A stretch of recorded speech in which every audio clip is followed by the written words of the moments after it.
Bien, bonjour à tous. Merci Marc pour cette invitation à venir présenter les travaux que nous effectuons donc également sur des enzymes de la famille des radicales SAM.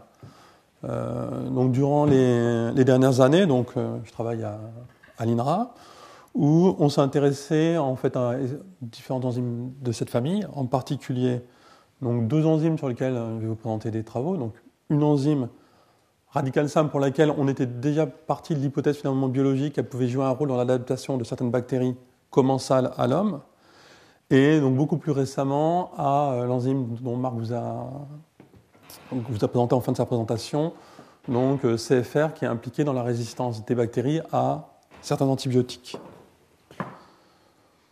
Donc le premier système qu'on a voulu investiguer était un système radical SAM particulier pour lequel on avait des hypothèses qu'il jouait un rôle pour certaines bactéries commensales de l'homme.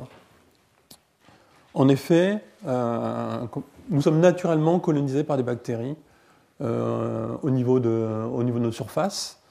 Donc, alors c'est évident par exemple au niveau de la peau, mais on va aussi les retrouver donc, au niveau en fait, de tous les épithéliums qui vont être en contact avec le milieu extérieur, donc en particulier la bouche, le tube digestif. Donc ce que représente cette diapositive ici, c'est que vous voyez que les différents groupes bactériens qu'on va retrouver varient en fonction des sites au niveau du corps. Et maintenant, on commence à avoir une très bonne description de ces grands groupes bactériens. Donc ce qu'on voit, c'est qu'ils varient en fonction des sites anatomiques. Et ce qu'on commence aussi à bien comprendre, c'est le rôle de ces bactéries commensales qui nous colonisent. Donc ces bactéries, elles vivent avec nous et elles jouent de très nombreuses fonctions. Alors il y a des fonctions qui sont bien connues, c'est en particulier la production de vitamines. Il y a des fonctions qui commencent à être maintenant aussi bien établies. On sait que le fait d'être colonisé dès la naissance par ces bactéries qui vont rester avec nous tout au long de notre vie va participer au développement de notre système immunitaire. Et enfin, il y a des hypothèses qui commencent à émerger dans la littérature sur le fait que ces bactéries pourraient jouer un rôle également dans le développement de certaines pathologies ou contribuer au développement de certaines pathologies métaboliques, type obésité par exemple. Donc si on a une bonne description maintenant de ces bactéries et si finalement on commence aussi à mieux comprendre, à mieux intégrer leur importance sur la santé humaine, ce qu'on comprend vraiment très très mal, c'est quelles sont les bases moléculaires de l'adaptation de ces bactéries à l'homme.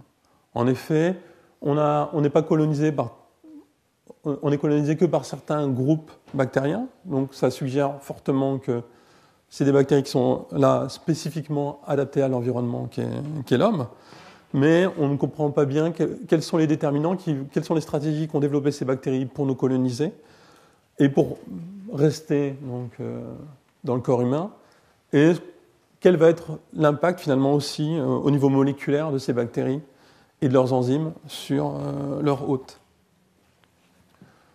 Donc, en particulier, donc, cette colonisation bactérienne est fortement marquée au niveau du tube digestif, puisque on estime qu'on a 10 fois plus de cellules bactériennes dans notre tube digestif qu'on a de cellules dans l'ensemble de notre corps, que de cellules somatiques. Et des travaux très récents donc, ont permis d'établir que collectivement, ces bactéries codent 150 fois plus de gènes qu'il y en a dans le génome humain. Donc il y a là un potentiel génétique, enzymatique très important, dont on commence seulement à comprendre les fonctions. Et ce que je vous ai représenté ici, c'est un arbre phylogénétique des différents groupes bactériens qu'on va retrouver dans le tube digestif. Et finalement, on retrouve essentiellement que deux grands phylums, qui sont les Firmicutes et les Bacteroides, parmi les dizaines de phyla bactériens qui existent sur la planète. Donc là encore, ce qu'on voit, c'est que seulement certaines grandes familles sont adaptées pour s'établir chez nous. Et donc, comment ces bactéries s'implantent, comment est-ce qu'elles vont persister dans le corps humain, et ceci afin éventuellement de comprendre l'impact vraiment réel et complexe qu'ont ces bactéries avec nous. Donc, parmi les enzymes pour lesquelles on a imaginé qu'elles pouvaient jouer un rôle important et des enzymes qui étaient suffisamment répandues dans le vivant, on s'est intéressé aux sulfatases. Alors, quand on parle de sulfatase, en fait, ça désigne différentes familles d'enzymes que je vous ai représentées ici. Donc, il y a 3 grandes familles d'enzymes. Donc, comme vous le voyez, ces enzymes, elles ont des structures différentes. Elles ont également, donc les 2 premières ici à gauche sont des métalloenzymes qui vont utiliser soit un atome de fer, soit 2 atomes de zinc pour la catalyse. Alors, cette dernière famille d'enzymes en particulier a été découverte en 2006. Et pour ces 2 premières pour ces 2 premières familles de sulfatases, finalement, ce qu'on sait actuellement, c'est qu'elles sont peu répandues dans le vivant et on ne connaît pas non plus leur rôle biologique puisqu'elles ont été mises en évidence pour leur capacité à dégrader en fait, des contaminants de l'environnement. Donc la famille de sulfatases qui est la plus répandue, c'est celle-ci, ici, qu'on appelle sur le terme générique d'aryl sulfatase, parce qu'en fait, il y a une grande diversité de substrats qui vont aller des petites molécules sulfatées, type hormones ou des choses comme ça, à des macromolécules qui vont être les glycosaminoglycanes, les mucines, comme je l'exposerai plus tard. Or, ces aryl sulfatases, on va les retrouver chez les bactéries, mais également, on en a chez l'homme. Donc, contrairement à ces 2 premières classes d'enzymes, les aryl sulfatases n'utilisent pas un cofacteur pour la catalyse, mais ce qui a été montré il y a une quinzaine d'années, c'est qu'elles utilisent de façon surprenante, alors qu'il s'agit d'hydrolase, somme toute classique, elles vont avoir au sein de leur site actif un acide aminé particulier que j'ai représenté ici, qui en fait est un acide aminé qui va porter une fonction aldéhyde. Donc fonction aldéhyde qu'on va retrouver dans aucun autre acide aminé présent dans l'ensemble des protéines qui ont été décrites et étudiées jusqu'à présent. Donc au sein du site actif des aryl sulfatases, donc, que j'appellerais sulfatases comme on l'exposait, on a cette fonction aldéhyde et alors tel qu'on comprend le rôle de cette fonction aldéhyde aujourd'hui, c'est qu'elle a une capacité à s'hydrater, donc à exister donc avec 2 fonctions hydroxyles, donc ce qu'on appelle un jamdiol, et on pense que la fonction d'un des premiers groupements hydroxyles va être, donc ici quand on a un substrat qui porte un groupement sulfate, donc un premier groupement hydroxyle va attaquer ce groupement sulfate, ce qui va donc entraîner la libération du produit désulfaté. On obtient un intermédiaire covalent enzyme-sulfate, donc c'est toujours sous cette forme-là qu'on cristallise les sulfatases. Et finalement, le deuxième groupement hydroxyle serait essentiel pour libérer ce groupement sulfate et régénérer l'enzyme qui, à nouveau, peut refaire un cycle catalytique. Donc, au niveau des sulfatases, il y a une quinzaine d'années, découverte, qui a été faite initialement d'ailleurs dans les sulfatases humaines, qu'il y avait cet acide aminé particulier. Donc alors, cet acide aminé n'est pas codé génétiquement. Ce qu'on a au niveau de la séquence des sulfatases, c'est, chez l'homme en particulier, c'est un résidu de cystéine qui va être dans un motif consensus qu'on peut schématiser comme ça, donc une cystéine, une proline et une arginine avec donc 2 acides aminés variables. Ce qui a été montré ultérieurement, c'est que chez les bactéries, on va avoir cette même séquence consensus, donc avec une cystéine critique ici, mais également, dans certains cas, cette cystéine peut être remplacée par une sérine. Et donc, vous voyez que soit chez les bactéries, on peut partir d'une sérine ou d'une cystéine. Chez l'homme, on a uniquement des cystéines. Et on va avoir donc la transformation ici du groupement hydroxyle en fonction aldéhyde et ici du groupement thiol en pareil. Dans les 2 cas, on aboutit à cet acide aminé unique qui va être essentiel pour l'activité des sulfatases. Donc, au début des années 2000, il a été mis en évidence 2 systèmes enzymatiques responsables de l'activation des sulfatases, donc responsables de la conversion de ces résidus, soit de sérine, soit de cystéine, en donc, cet acide aminé qui contient une fonction aldéhyde qui a été appelée formylglycine. Donc, chez l'homme a été identifiée une enzyme qui a été appelée FGE pour enzyme de génération donc, de la formylglycine. Et il a été montré que cette enzyme FGE donc, catalyse l'oxydation de ce résidu de cystéine, donc dans un mécanisme dépendant de l'oxygène, en l'absence aussi de cofacteurs métalliques. On a cette conversion qui est encore un peu mal comprise, et il a été montré également que finalement ce système FGE était aussi présent chez certaines bactéries, peu répandu, mais présent chez certaines bactéries, mais dépendant de l'oxygène pour transformer la cystéine en formylglycine. Il a été également, au début des années 2000, identifié un gène qui avait été appelé ADS-B, donc chez les bactéries cette fois-ci, et il a été montré que ce gène ADS-B était responsable de la conversion non plus d'une cystéine, mais d'une sérine, de la sérine, en ce résidu de formylglycine. Donc, cette conversion ici, elle semble plus simple, puisque en fait, pour passer de notre sérine à notre formylglycine, finalement, on n'a que 2 atomes d'hydrogène à perdre. Donc, ADS-B avait été décrite comme uniquement présente chez les bactéries et spécifique donc, de la conversion de la sérine en formylglycine.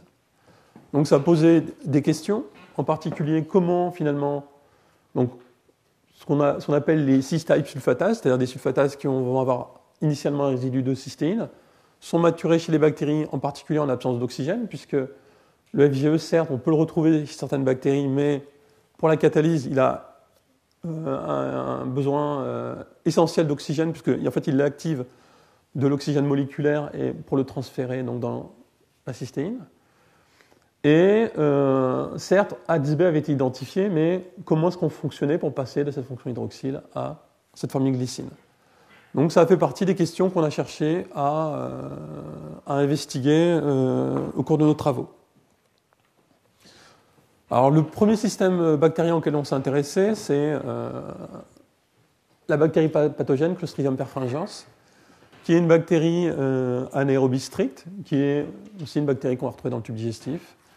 Et finalement, c'était l'une des premières bactéries du tube digestif dans lequel on avait la séquence du génome. Donc, l'étude du génome de cette bactérie nous a montré 2 choses intéressantes. Donc, on trouvait chez cette bactérie qui appartient au firmicute un gène de sulfatase. Alors, jusqu'à présent, il n'y avait pas de sulfatase décrit dans ce phyla bactérien. Donc, on identifiait une sulfatase qui était ce qu'on appelle une cis-type sulfatase, c'est-à-dire qu'il y avait une cystéine en résidu critique. Et dans le génome, on ne trouvait pas d'homologue à FGE, ce qui était logique puisque c'est une bactérie anaérobie. Mais de façon curieuse, on avait identifié un gène qui codait pour une protéine homologue à ADS-B, donc décrite pour l'activation des sulfatases à résidus de sérine. Donc, on s'est posé la question de savoir est-ce que ce gène qui codait pour une sulfatase était une vraie sulfatase, puisqu'il n'y en avait pas dans ce phyla bactérien, et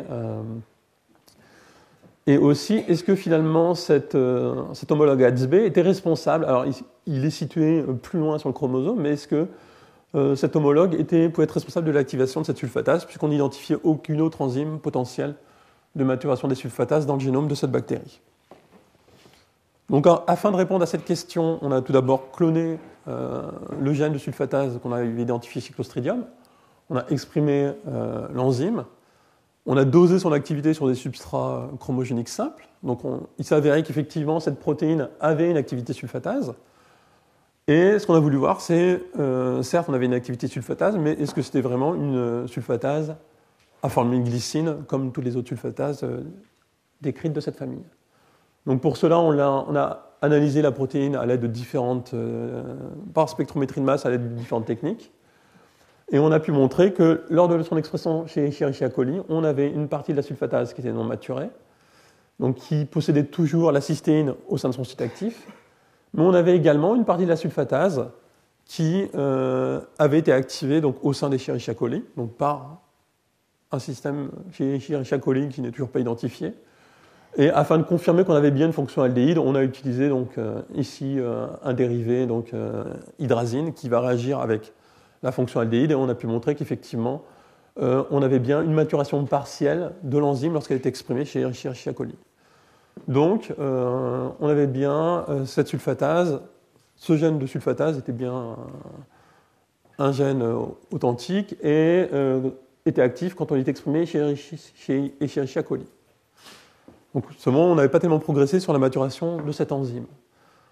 Donc, étant donné que notre question initiale était de savoir est-ce que l'homologue qu'on avait identifié chez ADS-B était responsable de l'activation de cette sulfatase, on a cloné cet homologue, donc qui est ici exprimé aussi donc, chez Escherichia coli, et donc, on avait une souche de coli qui exprimait la sulfatase de Clostridium perfringens, Et on a fait une souche d'Escherichia coli dans laquelle on a exprimé la sulfatase de Clostridium et l'enzyme de maturation. Donc, à l'aide des mêmes techniques de spectrométrie de masse, on a mesuré à nouveau la maturation de l'enzyme surexprimée chez Escherichia coli. Et ce qu'on a pu voir, c'est qu'on perdait, on n'était plus capable de détecter d'enzymes non maturées. On avait essentiellement de l'enzyme maturée présente. Donc là aussi, on confirmait la nature de la modification chimique. Donc, ainsi, avec cette étude-là, on montrait que ça suggère très fortement que les HB n'étaient pas spécifiques de l'activation des sulfatases qui possédaient un résidu de sérine, mais pouvaient également activer des sulfatases qui avaient un résidu de cystéine. Donc, on a changé cette nomenclature, qui était juste une numérotation de gènes, et donc on a appelé ces enzymes comme enzymes donc, de maturation des sulfatases en conditions anaérobies, puisqu'elles étaient capables d'activer donc, les deux types de sulfatases, donc soit un résidu de cystéine, soit un résidu de sérine. Donc, ces données allaient dans le sens qu'effectivement, ces enzymes étaient capables de catalyser l'oxydation des résidus de sérine ou de cystéine, mais après on a cherché à savoir comment finalement ça fonctionnait. Donc voici ici la séquence de la protéine donc qu'on a appelée ANSME donc chez Clostridium perfringens. Donc ce qu'on pouvait identifier de façon nette, c'était en particulier 3 motifs donc, de cystéine conservés. Donc comme vous avez exposé Marc sur l'étude de Miabe, de Rimo, où on voit des motifs de cystéine. Donc on identifiait clairement le motif radical SAM, donc avec ces 3 cystéines qui sont impliquées dans la coordination d'un centre fer-soufre. Et on identifie également 2 autres motifs avec ici 3 et ici 5 résidus de cystéine conservés entre toutes les séquences d'ADB dont on disposait. Donc, une question du coup sous-jacente était de se dire, mais finalement, à quoi peuvent bien servir ces motifs, en plus du motif radical SAM, dans le cadre de ces enzymes. Donc on a entrepris la caractérisation de l'enzyme de Clostridium perfringens. Donc pour cela, on l'a purifié et après, on a essayé de mettre en œuvre différentes approches spectroscopiques pour essayer de caractériser cette enzyme. Donc ici, vous voyez le spectre visible de la protéine après purification. Donc on a un maximal d'absorbance à 280 nanomètres normal pour une protéine et on a également ici des absorbances vers 320 et 420 nanomètres qui sont des bandes de transfert de charge et qui sont donc caractéristiques des enzymes qui vont porter des centres fer-soufre. Et ce qu'on voit, c'est que donc, quand on purifie en conditions anaérobies, on a un peu de rassemblement de fer-soufre et quand on reconstitue en conditions anaérobies, on augmente ici cette proportion de centres fer-soufre. Donc afin de vraiment établir ceci, on a effectué en collaboration différentes analyses de spectroscopie, en particulier RPE et Raman. Et ici, vous voyez, donc, le spectre RPE de la protéine nous montre bien un signal caractéristique de la présence de centre fer-soufre. Et quand on incube notre protéine avec de la SAM, donc le cofacteur, ce qu'on voit, c'est que le spectre qu'on avait ici en absence de SAM est modifié et également son intensité est atténuée. Donc on démontre bien ici qu'on a une interaction de notre protéine avec la SAM via des centres fer-soufre et donc qu'au sein de ces enzymes, on avait également donc, un centre radical SAM. Les analyses spectroscopiques un peu plus poussées nous ont également montré qu'en fait, on n'avait pas un centre, mais 3 centres 4x4 soufre au sein de cette enzyme. Donc on a cherché à mettre en évidence in vitro l'activité de cette enzyme.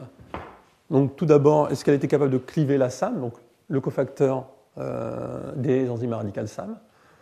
Donc, et si on a clivage donc, de la SAM, on obtient, on doit être capable d'isoler dans le milieu de la 5'-déoxyadénosine. Donc c'est ce qui est représenté ici. Donc simplement en incubant avec de la SAM et notre enzyme en conditions réductrices anaérobie, on obtient bien au cours du temps une espèce qu'on a identifiée comme étant bien de la 5'-déoxyadénosine. Donc tout ceci confirmait que cette enzyme appartient bien à la famille des enzymes à SAM radicales. On a cherché après à mettre en évidence est-ce que toute seule in vitro, elle était capable de vraiment catalyser cette réaction de maturation, cette oxydation des résidus de cystéine ou de sérine. Donc pour faire cette expérimentation, on a fait un mime de notre sulfatase, à savoir on a juste pris la séquence canonique cible de la modification. Donc on a synthétisé un peptide de 23 résidus, donc contenant la cystéine cible, et on l'a incubé en présence du cofacteur et de l'enzyme. Et donc ce qu'on voit au début de la réaction, on détecte que notre peptide substrat, et au cours du temps, on a apparition d'un autre peptide. Donc ce peptide a un défaut de masse de 18 Dalton, qui est ce qu'on attend si on a conversion donc de un résidu de cystéine en formylglycine. On a également confirmé la nature de la modification à l'aide d'expérimentations de dérivation chimique. Et on a ainsi pu montrer que in vitro, toute seule, l'enzyme ANSME est capable effectivement donc, d'oxyder la cystéine en formylglycine. Donc les questions qu'on a disposant en fait maintenant d'un test, on a pu du coup tester la spécificité. Est-ce qu'on avait dans cette famille des ANSME deux sous-familles, une spécifique pour les résidus de sérine, une autre pour les résidus de cystéine, et essayer de comprendre un peu mieux comment on pouvait passer ici de cette fonction thiol à cette fonction aldéhyde. Alors pour faire ça, on a pris donc ce même peptide substrat, donc avec une cystéine, et on a pu la substituer simplement, donc soit avec un résidu d'alanine, ici, soit avec un résidu de sérine, et voir si notre enzyme était toujours active. Alors ce qu'on a pu montrer, c'est que quand on remplace par une alanine, donc on a juste un groupement méthyle, on n'a pas de réactivité. Par contre, quand on substitue par une sérine, on a été capable de montrer, donc il a fallu purifier parce que cette réaction était apparemment très faible, mais on avait bien production ici d'un peptide contenant donc notre formylglycine. Donc l'enzyme de constitution de perfringence était capable d'activer à la fois des résidus de cystéine en formylglycine, donc avec un décalage ici de masse de 18 Dalton, ou le même peptide contenant un résidu de sérine. Donc cette fois-ci, on passe d'une fonction OH avec une fonction aldéhyde. On perd uniquement donc 2 Dalton, et c'est ce qu'on a été capable de mettre en évidence. Donc, on n'avait pas une différence en termes de... En tout cas, enfin, au niveau du mécanisme, l'enzyme était capable d'agir sur les deux types de résidus avec apparemment une efficacité moindre, mais était capable d'oxyder ces deux types de résidus. Donc on a développé un test quantitatif pour mesurer le clivage de la SAM et également la production de ces peptides à formylglycine pour essayer de quantifier un peu les impressions qu'on obtenait par spectrométrie de masse. Ce que je vous ai représenté ici. Donc vous voyez, avec les peptides donc, qui vont avoir soit un résidu de cystéine, soit un résidu de sérine ou l'alanine, donc qui n'est pas substrat. Ce qu'on observe, c'est que on va avoir donc le peptide d'alanine qui n'est pas substrat ne permet pas le clivage de la SAM, donc on a une régulation en présence du substrat du clivage du cofacteur.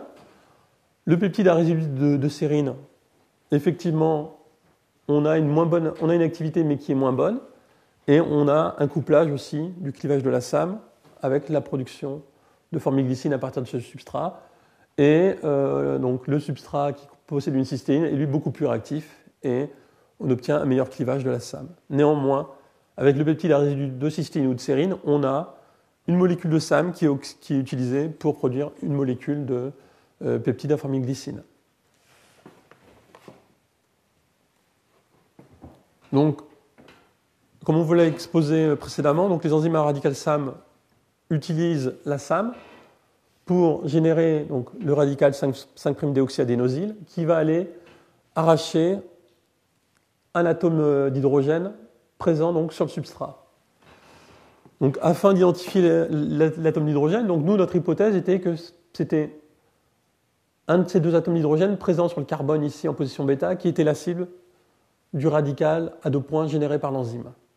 Donc, afin de tester cette hypothèse, on a synthétisé donc, les mêmes substrats que précédemment, mais cette fois-ci, on a mis une cystéine qui possédait non pas sur le carbone bêta des atomes d'hydrogène, mais des atomes de deutérium, afin donc de pouvoir suivre. Si on a bien un radical à deux points qui est généré, il va aller arracher un de ces deutériums et on devrait être capable de montrer l'incorporation d'un atome de deutérium dans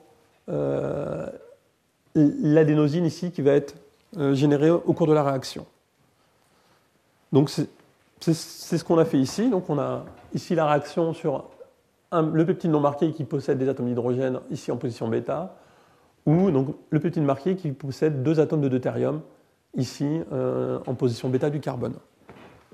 Donc ce qu'on a déjà testé, c'était de savoir est-ce que ce peptide deutéré était un substrat de l'enzyme.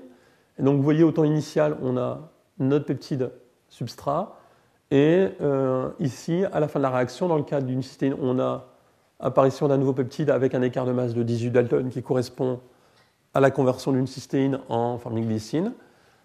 Alors que dans le cas de ce peptide-là, on a un écart de masse de 19 Dalton, puisque en fait, on va avoir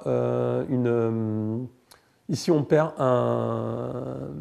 va perdre un deutérium et pas un atome d'hydrogène. Donc déjà, ce qu'on pouvait voir avec ces analyses de spectrométrie de masse, c'est que certes, c'était un substrat, mais vous voyez, finalement, on a peu de produits formés, contrairement à un substrat cystéinide. Alors on a quantifié ça, et effectivement, par des analyses, par des dosages par chromatographie HPLC, on a pu montrer que le peptide deutéré était certes un substrat, mais un moins bon substrat que le peptide qui possède des atomes d'hydrogène en position bêta du carbone. Donc ceci montre qu'on a un effet cinétique isotopique, c'est-à-dire que la réaction est ralentie avec ce substrat. Donc ce qui indique effectivement que l'abstraction l'arrachage d'un atome d'hydrogène sur cette position est une étape limitante de la réaction. Donc afin de confirmer que c'était la cible directe du radical généré par l'enzyme, on a purifié, donc représenté ici la molécule d'ADOH générée au cours de la réaction. Donc quand on a de l'ADOH standard non marqué, on obtient ici un spectre de masse suivant. Donc on va obtenir en spectrométrie de masse Malditov une masse à 252 Dalton. Ce qu'on voyait, c'est que l'ADOH qu'on avait purifiée, donc produite par l'enzyme en présence de peptides deutérés, on avait ici une modification du massif isotopique, donc avec un enrichissement de l'espèce ici avec à plus 1 Dalton, qui indiquait qu'on avait eu une incorporation au moins partielle de deutérium dans l'ADOH qui est produit au cours de la réaction. Et afin de confirmer ça, on a fait une étude par Raman de l'ADOH produite. Et ce qu'on a pu montrer, donc ici, donc, sur la zone qui correspond donc, au groupement méthyle de l'ADOH produite au cours de la réaction, donc ici, de l'ADOH standard, on a un seul doublet. Et en présence du peptide deutéré, on a donc ce doublet-là, puisqu'on produit de façon non spécifique de l'ADOH dans nos conditions expérimentales. Mais on a également ici un autre doublet qui apparaît et qui a donc des déplacements chimiques et une forme caractéristique aussi donc, d'un groupement méthyle dans lequel on a un atome de deutérium. Donc l'ensemble de ces expérimentations nous a permis de conclure qu'effectivement, donc, la cible du radical de cette enzyme, du radical à 2 points généré, est bien un des atomes d'hydrogène présents en position bêta, donc qui va être présent sur la sulfatase en cours de traduction. Donc au début de mon exposé, je vous ai dit, donc on avait certes ce motif radical SAM pour lequel on avait déjà, grâce aux travaux accomplis dans le laboratoire de Marc et d'autres, on avait déjà un bon nombre d'hypothèses pour avancer sur le mécanisme, mais on avait aussi ces 2 autres motifs présents, donc avec des cystéines conservées, pour lesquelles on avait finalement peu d'explications quant au rôle dans la réaction. Donc afin d'essayer de comprendre leur implication, on a généré des mutants donc, sur ce motif-ci et sur le dernier motif. On a purifié les mutants ainsi générés et on a cherché à mesurer leur activité. Donc toujours pareil sur le clivage de la SAM. Donc est-ce qu'ils sont capables de produire de la 5'-déoxyadénosine dans nos conditions et est-ce qu'ils sont capables de maturer le peptide. Donc ici, il s'agit d'analyse HPLC. Et alors, ce qu'on a pu montrer, c'est que donc, ici, le sauvage, donc, on a bien, en fin de réaction, une partie de la SAM qui est convertie en ADOH. De même, on a du peptide ici, à cystéine, qui est converti en peptide à formylglycine. Mais ce que vous voyez, c'est que dans nos 3 mutants, on détecte très très peu d'ADOH. Donc, visiblement, ils ont perdu leur capacité à cliver la SAM, bien qu'on n'ait pas touché le motif radical SAM, qui est responsable réellement de l'activité catalytique de l'enzyme et du clivage de la SAM. Et comme attendu, finalement, on a un très mauvais clivage dans le cas du mutant M2, et dans les autres, on détecte à peine ou pas du tout d'ADOH produit. Aucun des mutants n'est capable de maturer les sulfatases. Aucun des mutants n'est capable donc du coup de convertir ici notre peptide cystéine en un peptide à forme glycine. Donc ces cystéines sont essentielles pour l'activité de l'enzyme. Elles perturbent la capacité de l'enzyme à cliver l'ADOH. Ce qu'on avait pu montrer par les études spectroscopiques, c'est qu'on a deux autres centres 4x4 soufre présents dans cette enzyme. Donc, une hypothèse de travail, finalement, c'est de dire ces deux autres motifs conservés, comme cela a été montré dans le cas de MIAB, par exemple, doivent servir très vraisemblablement à coordonner donc, deux autres centres 4x4 soufre. Notre hypothèse est que ces centres 4x4 soufre servent à amener la réduction au niveau donc, du centre radical SAM, qui lui, donc, comme tous les radicals SAM, donc, va utiliser une molécule de SAM pour générer un radical 5'-déoxyadénosine. Ce qu'on a démontré, c'est que la cible de ce radical est un atome d'hydrogène donc, présent ici en position bêta, ici donc, sur la cystéine critique des sulfatases, et une fois qu'on a arraché l'atome d'hydrogène, ce que nous on propose, alors il faut que ce radical après, ce qu'on propose c'est qu'il revienne éventuellement au centre radical SAM avec une formation ici dans le cas des cystéines d'une fonction thioaldéhyde qui, alors ça on l'a montré aussi expérimentalement, elle va pouvoir s'échanger très vite de façon très simple avec l'eau présente dans le solvant et aboutir à un résidu de forme glycine. On a ainsi notre fonction aldéhyde qui est générée à partir donc d'une cystéine. Donc c'est le mécanisme qu'on proposait concernant donc ces ANSME. Donc maintenant, quid finalement de cette enzyme dans le rôle des interactions bactéries-hôtes, puisque c'était une des questions qu'on s'était posées au début de notre étude. Alors, ces travaux nous ont permis donc d'éclairer le mécanisme de cette enzyme, mais nous ont également permis de montrer que, a priori, c'est la seule voie d'activation des sulfatases en conditions anaérobies. L'enzyme AVGE a été montrée être dépendante de l'oxygène pour la catalyse. Et alors que le système ANSME, comme je vous l'ai montré, donc lui utilise utilise la SAM pour oxyder des résidus de cystéine, mais également des résidus de sérine. Et donc il fait ceci de façon indépendante de l'oxygène et contribue vraisemblablement, en tout cas à ce jour, la seule voie connue d'activation des sulfatases. Donc on avait, avec cette enzyme ANSME, finalement, un moyen d'accès facile pour aller empêcher l'activation des sulfatases dans les conditions anaérobies qu'on va trouver dans le tube digestif et qui intéressent notre institut. Donc afin d'étudier le rôle de cette enzyme dans les interactions entre les bactéries commensales, mais également probablement certaines bactéries pathogènes et l'homme, on a utilisé cette bactérie modèle qu'on appelle Bacteroides theta iota omicron. Donc Bacteroides est une des bactéries dominantes qu'on va trouver donc, en particulier dans le tube digestif. Elle est présente chez l'ensemble des individus, chez tout le monde, où elle va représenter 6%, ce qu'on estime, des bactéries chez l'homme. Son génome est relativement grand, puisqu'on a 6 millions de paires de bases.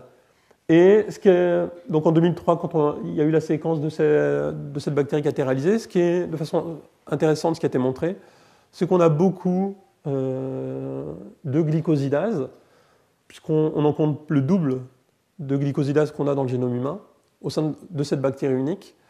Et cette bactérie possède beaucoup d'enzymes qui sont prédites pour être sécrétées dans le milieu. Et ça correspond avec ce qu'on connaît sur Bacteroides, qui est une bactérie qui va pouvoir utiliser vraiment beaucoup de sources de carbone pour s'adapter à son environnement.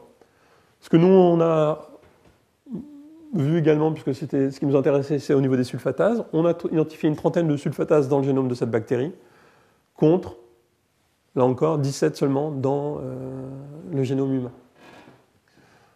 Donc, afin de tester quel était le rôle de ces sulfatases dans l'adaptation de cette bactérie à l'homme, donc dans cette bactérie qui nous colonise de façon naturelle, on a inactivé. Alors, si on avait 28 gènes de sulfatase dans le génome, ce qui était aussi intéressant, c'est qu'on avait sur le chromosome un seul gène d'ANSME présent. Donc, du coup, c'était relativement facile d'aller inactiver juste ce gène-ci au sein du chromosome. Donc, c'est ce qui est représenté ici. Et d'obtenir ainsi une souche qui était dépourvue de l'activité de maturation. Donc, une fois qu'on a réalisé cette souche, on a utilisé donc, des souris qui sont élevées dans ce qu'on appelle les conditions axéniques, enfin des souris axéniques qui sont élevées en conditions stériles, c'est-à-dire qu'elles ne portent aucune bactérie, elles sont élevées dans ce qui est représenté ici des isolateurs, et il est ainsi possible de les coloniser très facilement avec différents types bactériens. Donc on a colonisé des souris avec soit la souche sauvage, soit la souche inactivée pour le gène de notre enzyme SAM radical, ou on a réalisé également des expérimentations de compétition entre les deux souches. Donc pour cela, c'est simple, en fait, il suffit de donner aux souris bactéries et on a regardé au cours du temps, donc ici c'est au niveau du tube digestif, l'implantation de cette bactérie.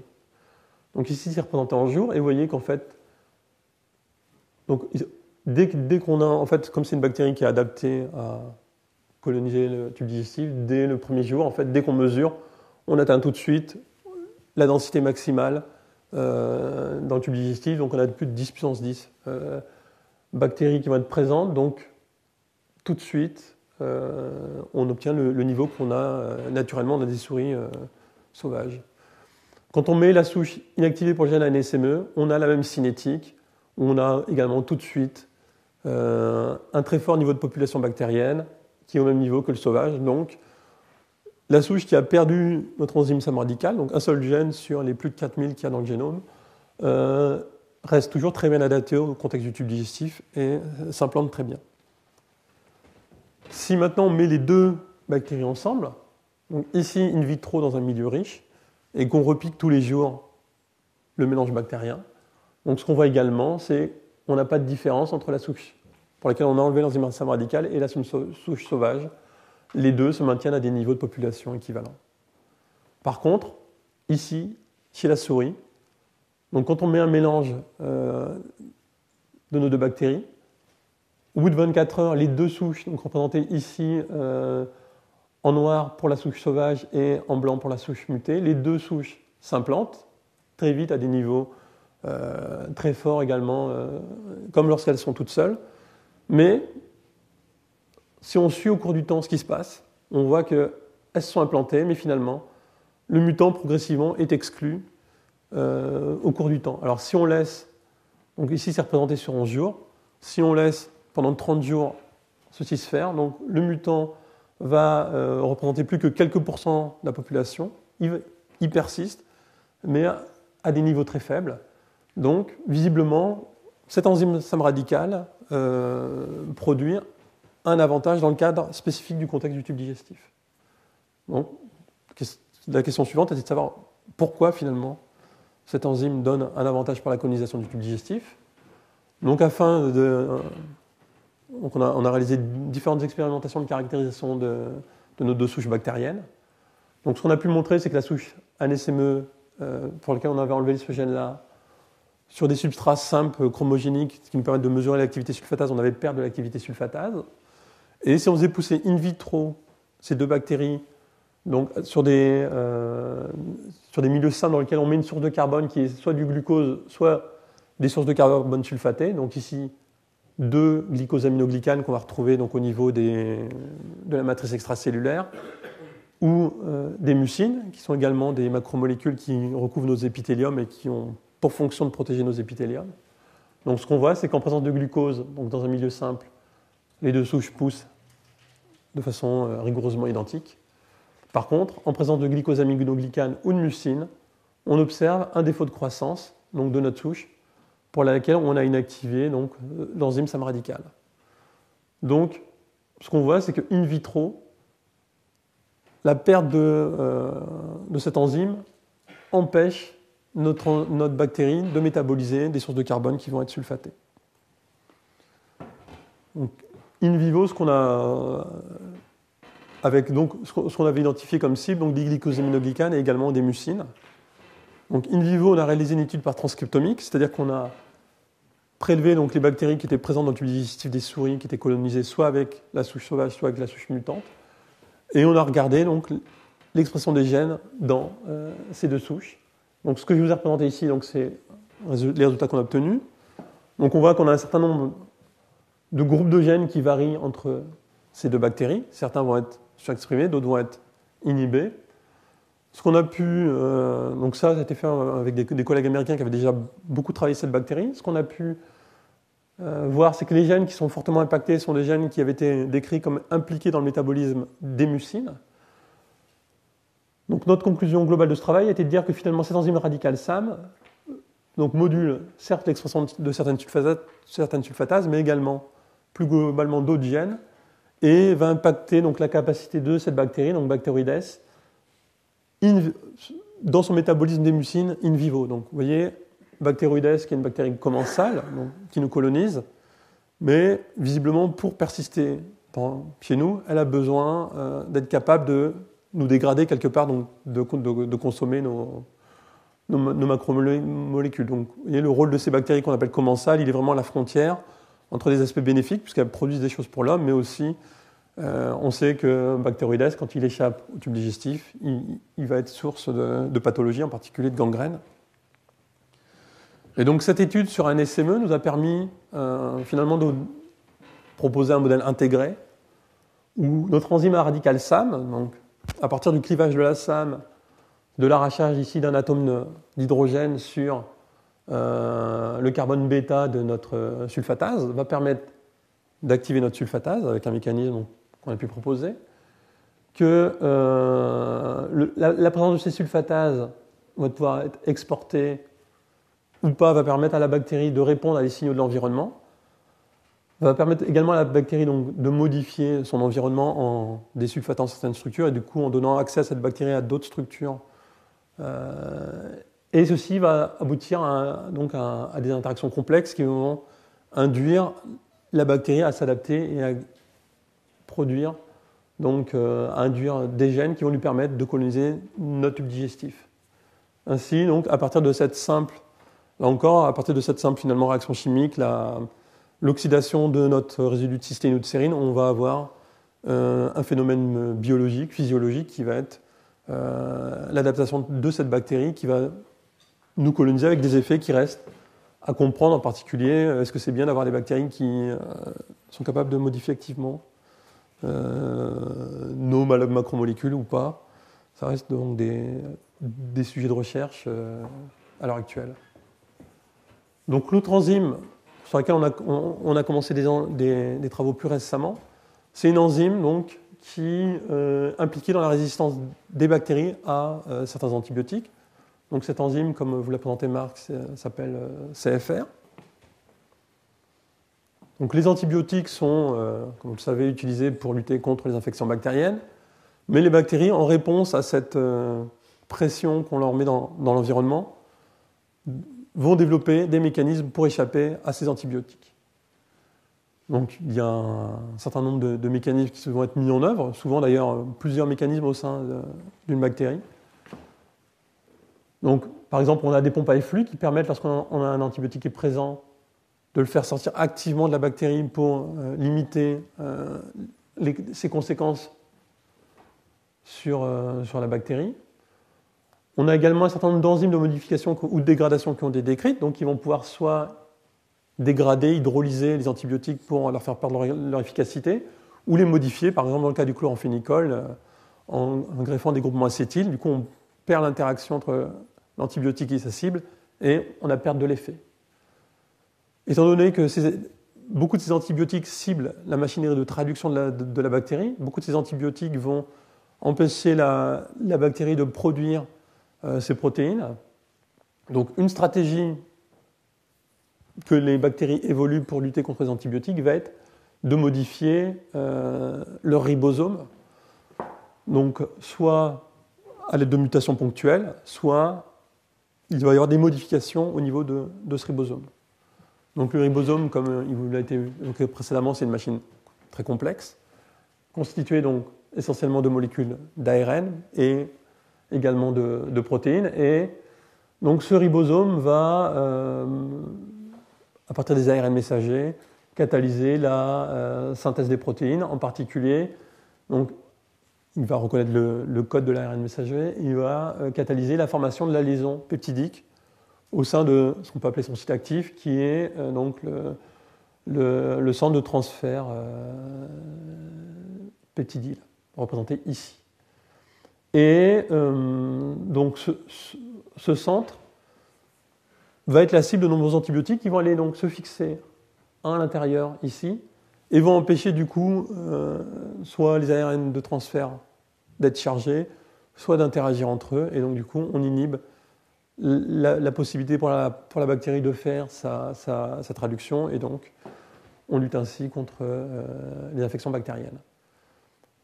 Donc ici, il s'agit d'un des domaines de l'ARN, donc au cœur du site actif du ribosome. Et ce qui a été représenté ici sur cette boucle, c'est qu'on a un grand nombre de résidus de l'ARN qui vont être modifiés.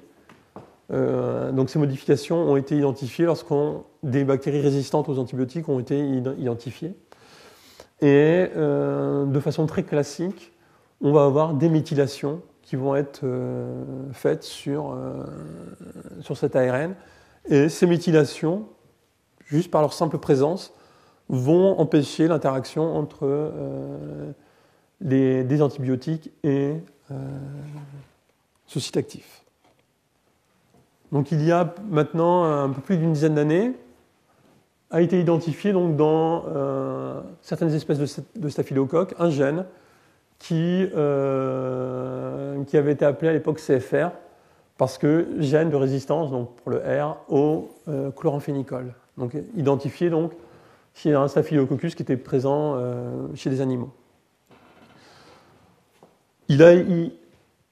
Ce gène avait été montré par la suite, donc, présent également dans des souches de Staphylococcus, cette fois-ci aureus, ce qui est un peu plus gênant parce que c'est un pathogène qu'on va effectivement retrouver chez l'homme.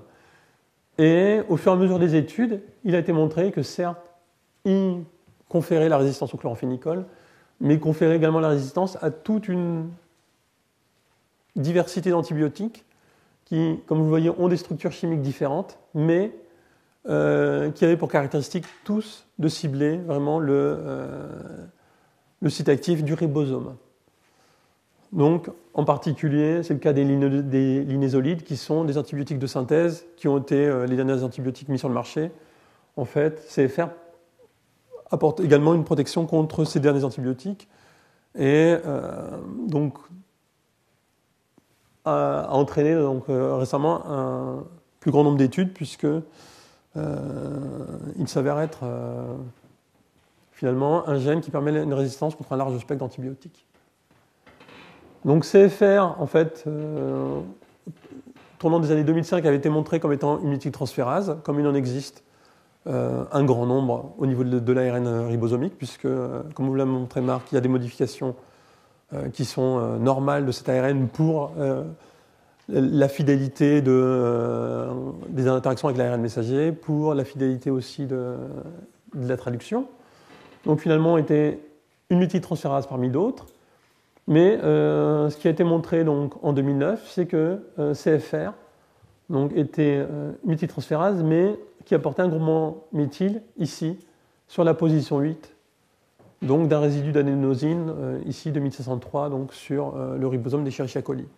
Ce qui est aussi intéressant dans le cas de CFR, c'est qu'il confère la résistance aux antibiotiques chez des espèces de Staphylococcus qui sont des bactéries gram-positives, mais également chez des bactéries gram-, comme Escherichia coli, où sa simple présence en fait, rend les Escherichia résistantes au chloramphénicol.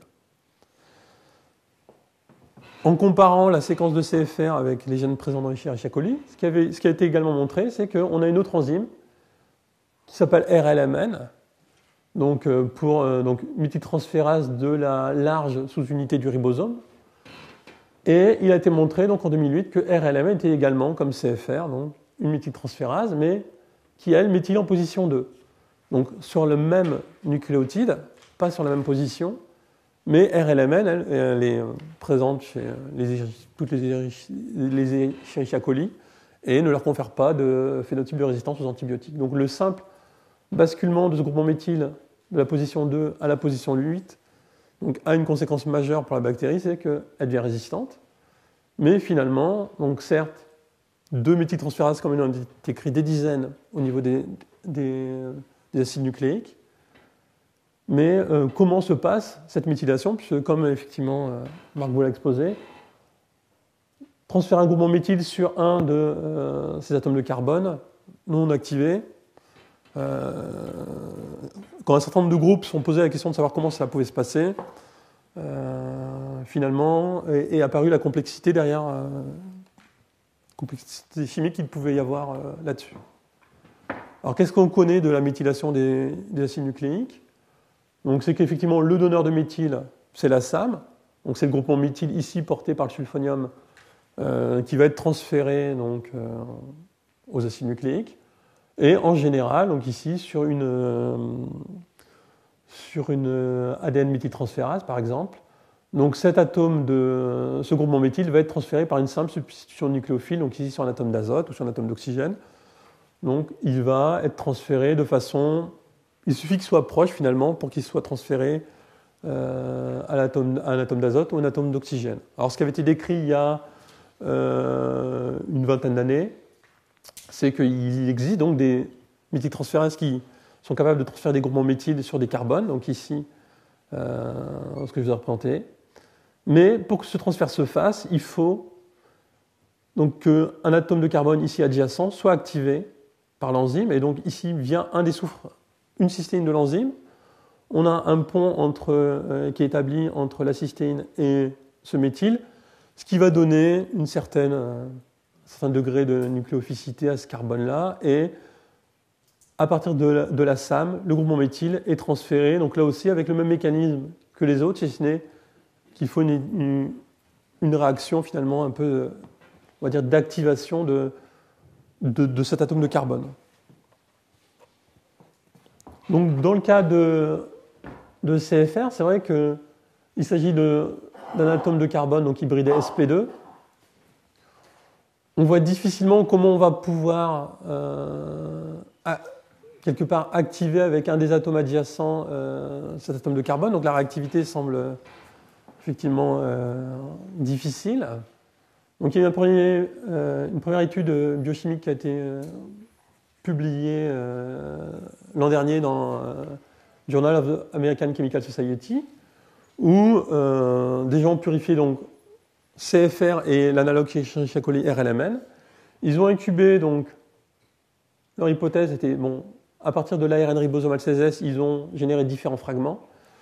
Ils ont incubé l'enzyme, donc en présence de SAM, radiomarquée, et ils ont suivi est-ce qu'il y avait l'incorporation de la radioactivité au sein de l'ARN ainsi incubé avec les enzymes. Donc ce qu'ils ont pu me montrer, c'est qu'effectivement il y avait bien la radioactivité qui était incorporée dans ces ARN et qu'il y avait bien de la SAM qui était convertie en ADOH. Donc comme CFR et RLM étaient prédites comme des enzymes radicales SAM, leur hypothèse de travail était de dire bon, donc CFR comme toutes ou RLM, comme tous les radicales SAM, doit cliver la SAM pour générer un radical 5'-déoxyadénosyl. Ce radical, comme tous les radicales SAM, doit attaquer son substrat, à savoir l'ARN. Et après, finalement, c'est un peu plus compliqué d'expliquer comment on allait arracher ici l'atome d'hydrogène et transférer un groupement méthyle, mais il voyait une incorporation de radioactivité dans l'ARN, donc le groupement méthyle avait été transféré. Donc le méthyle de la SAM qui était marqué, un méthyle de la SAM qui était marqué avait bien été transféré dans l'acide nucléique, et comme c'était une radicale SAM, on peut imaginer qu'elle activait directement ce substrat. Donc ça a été la première proposition, mais effectivement, du point de vue chimique, qui avait du mal à être étayé. Donc, il y a 2 mois, dans les proceedings de l'Académie des sciences américaines, a été publiée une autre proposition. Parce que cette fois-ci, il s'agissait en fait du même groupe que précédemment. Ils ont utilisé non plus de la SAM radiomarquée, mais de la SAM qui était, dont les atomes sur le groupement méthyle étaient remplacés par des deutériums. Et à l'aide de différentes expérimentations de marquage, ils ont pu montrer qu'il n'y avait pas un méthyle, donc pas un CH3 qui était transféré, mais d'après leurs expérimentations, seulement 2 hydrogènes de la SAM étaient transférés. Donc on n'avait pas si on avait un marquage donc avec 3 deutériums, donc on avait un CD3, on avait seulement un CD2 qui était transféré et un H, donc qu'ils attribuaient comme venant du substrat. Donc ils ont fait une autre proposition en disant non, la SAM, le radical qui est généré, ne va pas attaquer l'acide nucléique, mais on va avoir une première molécule de SAM qui va être clivée avec le mécanisme connu des radicales SAM. Ce radical 5'-déoxydénosine va attaquer une deuxième molécule de SAM qui porte le méthyle marqué, va arracher un atome d'hydrogène de cette SAM, et on va générer un radical sur le carbone de la SAM, sur ce méthyle-là, qui va aller s'additionner par un processus complexe. On va donc avoir juste un transfert du groupement méthyle sur notre ARN. On obtient ainsi une méthylation, donc, qui n'est plus effectivement un arrachage d'un H sur ce carbone sp2, mais une addition donc d'un radical, quelque part d'un radical méthyle. Alors, quelques semaines après a été effectivement publiée une autre étude dans laquelle a été montré que, pas sur CFR, mais sur RLMN, il y avait effectivement, ils observaient le même type de marquage, c'est-à-dire on n'y avait pas transfert d'un méthyle, mais seulement au mieux de 2 hydrogènes de la SAM. Et en digérant leurs protéines, ce qu'ils ont pu mettre en évidence, c'est qu'au sein de la protéine, il y avait une des cystéines qui n'était pas libre, une cystéine en plus du motif radical SAM, mais que cette cystéine était alkylée, portait un groupement méthyle. Donc, sur la base de cette cystéine qui porte un groupement méthyle, donc ils ont suggéré, et suite à ce papier, il y a un autre papier où ils ont pu obtenir la structure de l'enzyme vide qui aussi peut aller dans ce sens-là, disant que finalement on a cette cystéine qui est capable de se méthyler. Cette cystéine méthylée, donc, comme Marc vous l'a exposé, va être la cible du radical 5'-déoxydénosine et va aller s'additionner sur l'ARN ici. Donc on obtient un intermédiaire covalent. Alors c'est un peu le défaut de ce mécanisme, c'est que on obtient cet intermédiaire covalent carbone soufre carbone, donc qui est totalement stable, et il a besoin donc d'être résolu. Il a besoin d'être, pour qu'on aboutisse à notre ARN méthylé ici, on a besoin donc de libérer cet intermédiaire. Donc leur proposition, et comme il y a un autre résidu cystéine qui est conservé dans l'enzyme, c'est qu'un autre résidu de cystéine formerait un pont disulfure pour aboutir à la rupture de notre liaison carbone-soufre et donc libérer ainsi notre groupement méthyle. Alors c'est un mécanisme qui est très intéressant, qui est complètement original pour le transfert d'un groupement méthyle, puisque effectivement la SAM est un donneur de méthyle universel et que jusqu'à présent l'essentiel de ce qui était connu c'est les substitutions nucléophiles. Donc là effectivement on a quelque chose de tout à fait nouveau qui pose beaucoup de questions. La génération de ce pont disulfure dans les conditions anaérobies et réductrices, et aussi comment on régénère, donc question aussi assez récurrente avec radical 5, comment on va régénérer ici, sur cette cystéine-là, notre groupement méthyle, comment, puisque la structure n'a pas révélé de site évident de liaison de la SAM ailleurs sur l'enzyme, qui est une enzyme très petite, comment on va régénérer ici pour avoir une enzyme catalytique.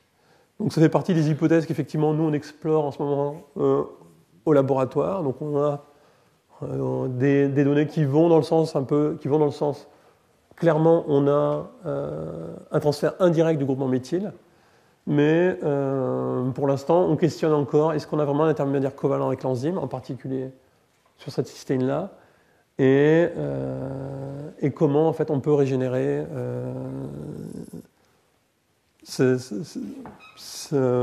comment on peut faire que cette enzyme devienne catalytique, une vraie enzyme, et donc puisse transférer et faire de nombreux cycles ici.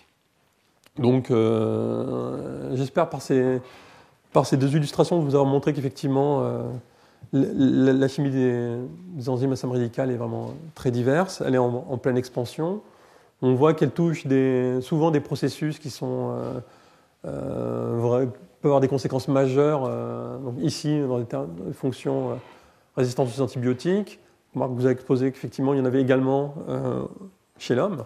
Donc il en existe effectivement plusieurs dans le génome humain, pour lesquels les fonctions sont peu connues, puisque les mécanismes, la réactivité de ces enzymes est très faible, et donc du coup, finalement, à l'heure actuelle, on en trouve encore assez mal finalement leur rôle chez l'homme. Et donc pour terminer, je me remercierai donc les collaborateurs qui nous ont permis d'accomplir ce travail au cours des années et qui nous ont supportés donc, pour ces différentes études. Je vous remercie pour votre attention.